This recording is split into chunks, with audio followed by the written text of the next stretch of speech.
Hi traders, welcome back to the channel. Today I have a pretty quick video where I want to be talking about something that I think is a big misconception that a lot of people don't understand or don't realize when they are trading for trader funding companies, either in their evaluations or once they're funded if they're trading a performance paid account. Okay, so for this video, I'm just using 4 companies as an example. These are companies that I've used before: TradeDay, Apex, TopStep, and Earn to Trade.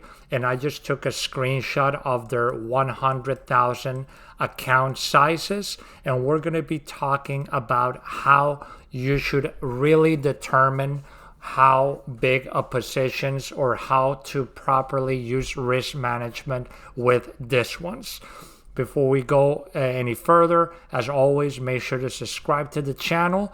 And if you want to get the biggest discounts available at the moment with these companies, check out the link in the description.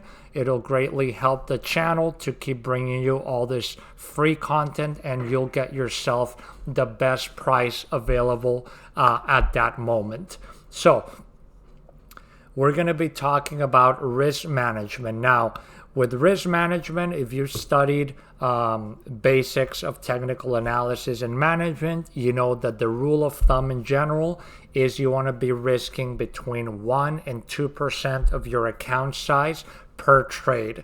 This is going to allow you over the long term to, even if you go through losing streaks, you're going to be able to have time and capital to make up those losses and be able to be a consistent trader. Because as we see from this risk and loss graph, which this is another very popular graphic that you see, depending on the size of your losses, look how the gain necessary just to get back to break even just goes up exponentially. So for example here, if you suffer a 50% account loss, you're going to have to double the account pretty much. You're going to need a 100% gain from what you're left with just to get to break even. So this is why it's very dangerous to dig yourself in a big hole and go into a lot of losses because of improper risk management on your trades. So when you look at these companies, the main things you're always going to focus on is what the profit target is going to be, how much position sizes you can use. So this varies. This is, you can see pretty much they're all between 10 and 14 contracts that you can use. Some companies like Earn to Trade have a progression ladder, so you cannot use the maximum position right from the get-go. Other companies like the other 3, you can use your maximum position right from the start. And then there's always a trailing max drawdown threshold that you cannot hit or you're going to lose the account. Now, some of these companies do also have a daily loss limit. TradeDay and Apex have no daily loss limit.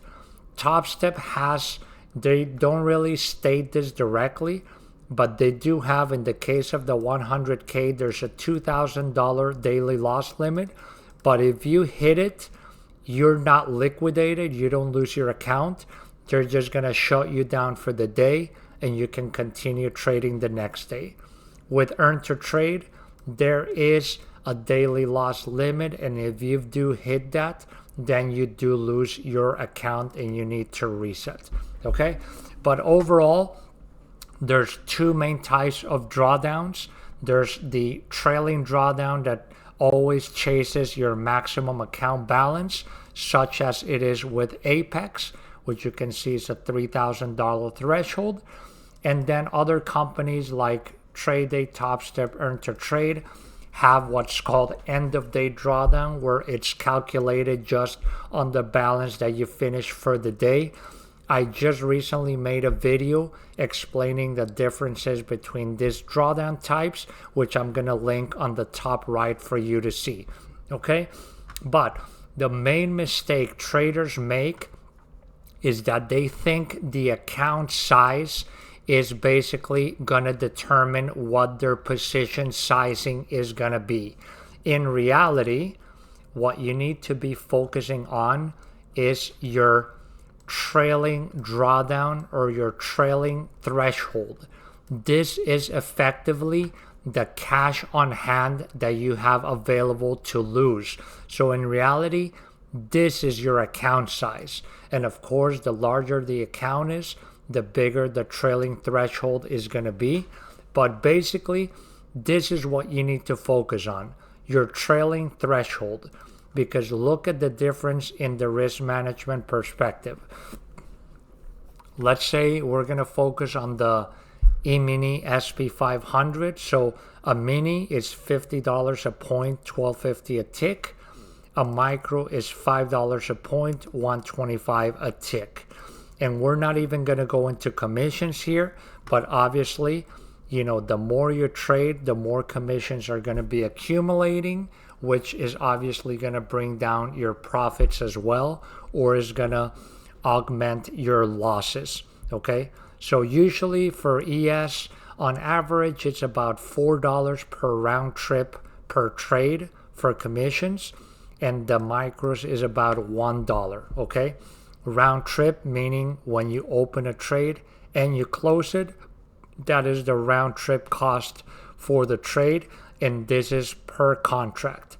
So if we're saying, oh, we have a $100,000 account, I'm just going to risk 2% and I'm going to have a stop loss of $2,000, that is 40 points on the ES or 400 on the micro per contract. These are huge stop losses, and obviously risking $2,000 on one trade because you think you have a $100,000 account, that is not true. You have a $3,000 account pretty much, or $3,500 in this case. Okay, so in reality, if you want to actually trade the proper account size, you're going to be looking at 2% of $3,000. This is $60 a trade. Okay, so this is why a lot of you that are going in and trading huge amounts of mini contracts, you should probably be focusing on micros. I know micros don't sound very sexy and people say, oh, $5 a point is nothing. But you know, with the micros, you can scale them up. You know, if you're going to look for an entry, let's say on a pullback to go long, you don't have to have a single order. With the micros, you can layer orders in order to get a nice average entry. And once you start building positions with several micros, you know that you're going to be able to be making good profits. And again, you know, the name of the game is longevity. You know, it doesn't make sense for you to try to go into one of these and just do a really poor risk management, trying to hit a home run just to get lucky on one trade to pass it. When in reality, you know, once you're funded, if you don't have a good long-term plan that is going to give you long-term profits and manage your risk, you're not going to stay alive for long. You're going to liquidate your account. So that is why the main tip of this video is that stop looking at the account size as what you have available to risk and start focusing on the trailing threshold. Okay, this is the real amount of money that your account is worth. This is, let's say, quote, the cash that you have on your account to trade with. So you should be using the appropriate risk in order to make sure that you have a better chance to be able to grow your account over the long term. Okay, that's pretty much it for the video. Any question, comments, leave them down below. Hope this has been helpful. Make sure to subscribe. Check out the links below for discounts on all these trading companies and for my trading courses. And I'll see you in the next one. Take care.